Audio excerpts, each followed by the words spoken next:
আল্লাহ নবী বলেন, আলা উনাব্বিউকুম বিখাইরি আমালিকুম ওয়া আযকাহা ইনদা মালিকিকুম ওয়া আরফাইহা ফি দারাজাতিকুম।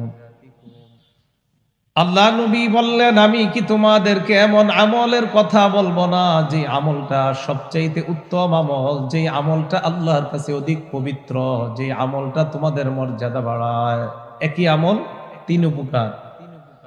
এক নাম্বার আমলটা শ্রেষ্ঠ, দুই নাম্বার আমলটা আল্লাহর কাছে অধিক পবিত্র, তিন নাম্বার আমলটা তোমাদের মর্যাদা বাড়ায় দেয়। ক্বালু বালা ইয়া রাসূলুল্লাহ, সাহাবারা বললেন, হুজুর এমন আমলই তো আমরা জানতে চাই। আল্লাহ নবী বললেন, জিক্রুল্লাহ, আল্লাহর জিকির যে যত বেশি করবে, এক নাম্বার এটা হলো শ্রেষ্ঠ আমল।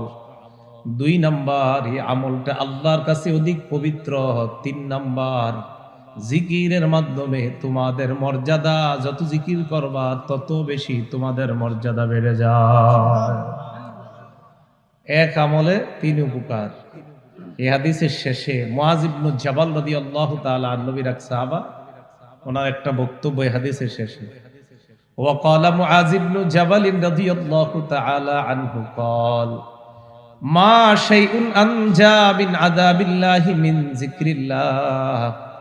আল্লাহর আযাব থেকে আল্লাহর জিকিরের মতো রক্ষাকারী এমন কোন জিনিস আমার জানা মতে নাই।